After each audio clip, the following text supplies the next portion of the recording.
Elvis entered an Elvis impersonator contest under a fake name, and nobody recognized him. When he came in third place, the winner gave him advice that broke him completely. What that young man said would haunt Elvis for the rest of his life. It was August 23, 1975, at the Las Vegas Hilton. Elvis had just finished his regular evening show, and he was exhausted. The prescription medications were hitting harder than usual. His marriage to Priscilla was over.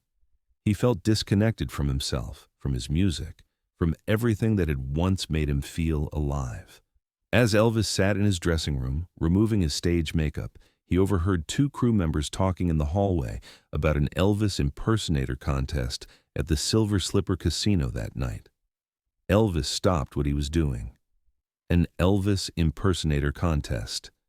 People competing to be him. Something about that idea fascinated and disturbed him in equal measure. For years, Elvis had been aware of impersonators.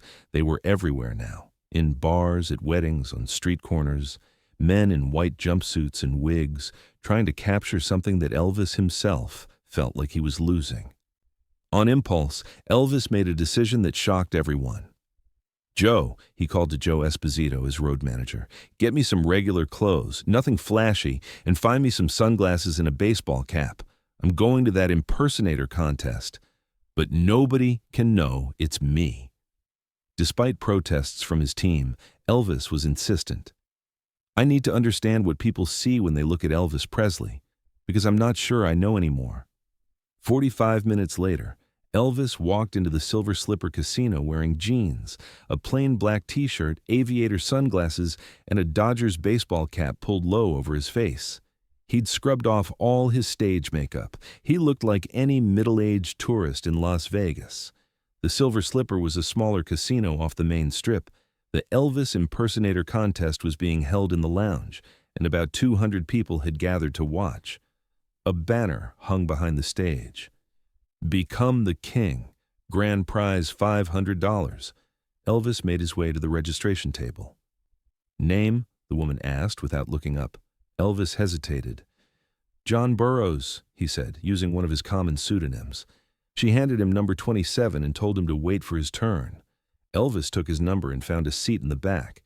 He watched as impersonator after impersonator took the stage, each one trying to capture some essence of what they thought Elvis was. There was an overweight Elvis doing hound dog with exaggerated hip swivels, a skinny young Elvis with slicked back hair doing 1950s rockabilly, a jumpsuit Elvis with a cape who could barely move because his costume was so tight.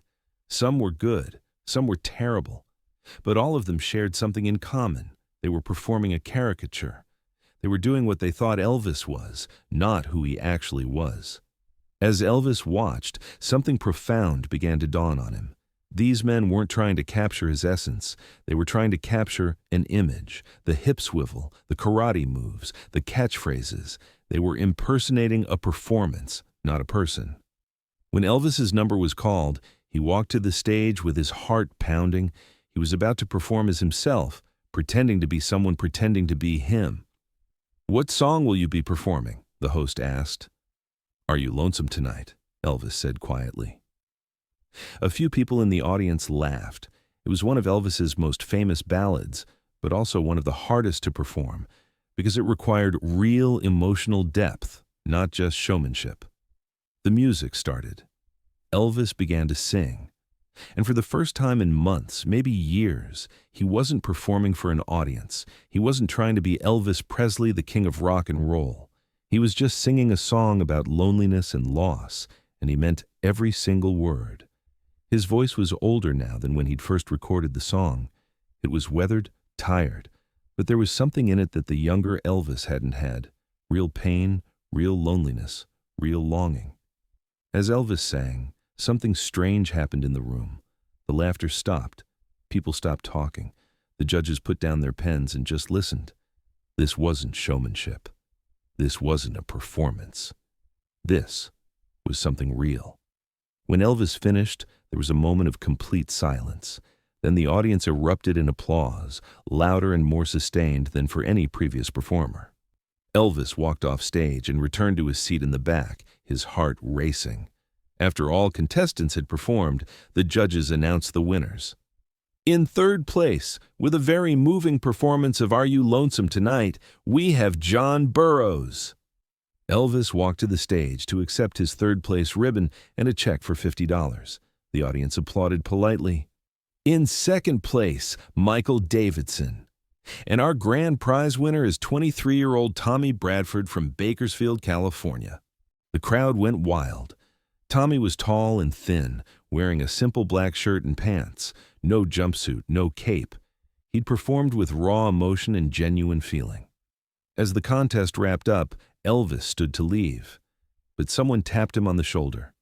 It was Tommy Bradford, the contest winner, holding his $500 check and trophy. Hey, John, right? I wanted to tell you, man, you were really good. Like, really good. That performance was beautiful. Elvis nodded, keeping his voice disguised. Thank you. You deserve to win. Your performance was incredible. Tommy smiled, but his expression became more serious. Can I give you some advice? Performer to performer? Sure. Stop trying to be Elvis Presley.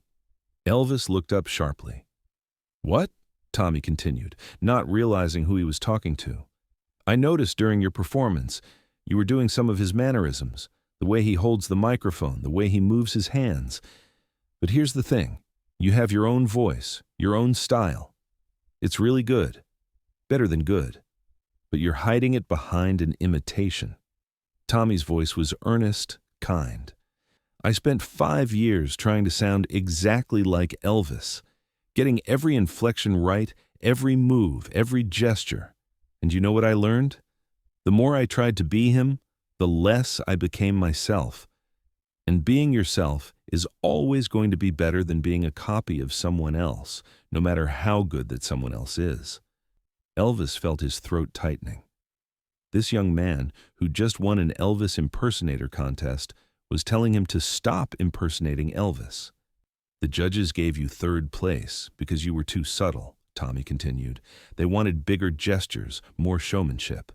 But I'm telling you, what you did up there was more real than anything else tonight. Don't lose that trying to be something you're not. Tommy extended his hand. Keep singing, man, but sing as yourself, not as someone else. Tommy smiled, patted him on the shoulder, and walked away to celebrate with his friends. Elvis stood in the middle of the casino lounge, tears now streaming down his face behind his sunglasses as the profound irony crashed over him. He'd entered an Elvis impersonator contest as Elvis Presley and came in third. And the winner had just told him to stop trying to be Elvis Presley and to be himself. Elvis stumbled out to the parking lot where Joe Esposito was waiting. When Joe saw Elvis's face, he immediately got out of the car. Elvis, what happened? Are you okay? Elvis couldn't speak at first. Finally, he managed to get the words out. Joe, I came in third place. I performed as Elvis Presley in an Elvis Presley impersonator contest, and I came in third place. And the winner, Elvis continued, his voice breaking. The winner told me to stop trying to be Elvis Presley. He told me I should be myself. Elvis looked at Joe with profound sadness. Joe, I've spent so many years being Elvis Presley that I don't know who Elvis Aaron Presley is anymore. I've become an impersonator of myself. I'm imitating what people expect Elvis to be, and I've lost whoever I actually am. The ride back to the Las Vegas Hilton was silent. Elvis stared out the window, holding his third-place ribbon and his $50 check. When he got back to his suite, he told his closest friends what had happened. Then he said something that shocked them. I want to find Tommy Bradford, the kid who won. I want to talk to him, really talk to him. It took 2 days, but they tracked Tommy down. Elvis invited him to a private suite, saying only that someone wanted to talk to him about his performance. When Tommy walked into the suite and saw Elvis Presley standing there, his face went white. Oh my God, John, you were... Elvis smiled sadly. I was John Burrows at the contest. But yeah, I'm also Elvis. And Tommy, I need to thank you for what you told me. For the next 2 hours, Elvis and Tommy talked. Elvis told him why he'd entered the contest, what he'd been feeling, the disconnection from himself. Tommy listened, stunned. "Mr. Presley, I feel like an idiot for telling you to stop trying to be you." Elvis shook his head. "No, Tommy, you weren't telling me to stop being me. You were telling me to start being me. Because somewhere along the way, I stopped being Elvis Aaron Presley and became Elvis Presley, the brand, the product, the image." Elvis pulled out the third-place ribbon. "You know what this represents? This represents the moment I realized I'd lost myself. The real me, performing honestly and emotionally, came in third place behind two people doing exaggerated versions of what they thought I should be." "So what are you going to do?" Tommy asked. "I don't know," Elvis admitted. "But your advice, to be myself, to stop imitating what people expect, that's the most valuable thing anyone has told me in years." Before Tommy left, Elvis gave him the ribbon. "I want you to keep this. You won that contest fair and square. But more importantly, you gave me permission to stop being Elvis Presley and start being me again." Tommy Bradford kept that ribbon for the rest of his life. He framed it with a photograph of himself and Elvis, which Elvis signed, "To Tommy, who reminded the king to be himself. Thank you." It's EP. Tommy never competed in another Elvis impersonator contest. Instead, he became a music teacher in Bakersfield, helping young singers find their own voices. "What I learned from that night," Tommy said years later, "is that Elvis Presley was a genius because he was uniquely himself. And when I accidentally told him that, I gave him something he desperately needed, permission to stop performing and start living." Elvis's perspective shifted after that night. In his final 2 years, he began making small changes. He started singing songs that meant something to him personally. He started speaking more honestly in interviews about his struggles. Was it enough to save him? Sadly, no. Elvis died less than 2 years later, still struggling with the weight of being Elvis Presley. But those close to him said something changed after the impersonator contest. A slight softening, a willingness to be vulnerable, a recognition that the image had become a prison. "Elvis came in third place at his own impersonator contest," said Jerry Schilling. "And instead of being bitter, he saw it as a wake-up call. The real Elvis wasn't what people expected anymore. They wanted the caricature." The story became legendary in Elvis fan circles. Today, at the former Silver Slipper location, there's a small plaque.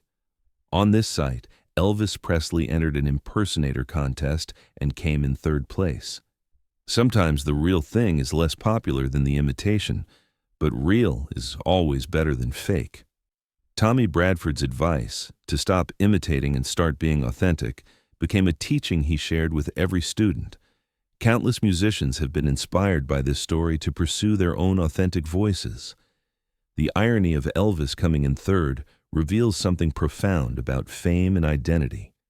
When you become an image, a brand, you can actually lose to copies of yourself. Because the copies are performing what people expect, while the real you might be something entirely different. Elvis spent his life trying to meet expectations, his managers, his fans, Hollywood's, America's, and in doing so, he lost touch with the poor kid from Tupelo who just wanted to sing because it made him feel alive. Tommy Bradford gave Elvis Presley the most important piece of advice anyone ever gave him. Be yourself. It's advice Elvis wished he'd received 20 years earlier when he first started compromising his authentic self to meet others' expectations. But at least he heard it once from a young man who'd learned it the hard way in a casino lounge at 11 p.m. on a Saturday night. "The best you comes out when you stop trying to be someone else," Tommy told Elvis that night. And Elvis, holding his third-place ribbon, finally understood what he'd lost and what he needed to find again. Himself. The real, authentic, imperfect, vulnerable, human Elvis. Not the king, not the legend, just Elvis. And maybe in those final 2 years, in small moments between performances and pain, he found glimpses of that person again. The person who came in third place at an impersonator contest because he was too real, too honest, too authentic for what people expected. And in a way, That's the greatest compliment of all. If this story of identity, authenticity, and the courage to be yourself moved you, subscribe and share it with someone who needs to hear that being real is always better than being a perfect copy. Are you living as yourself or as what others expect you to be? Let us know in the comments and hit that notification bell for more powerful true stories about finding yourself when the world wants you to be someone else.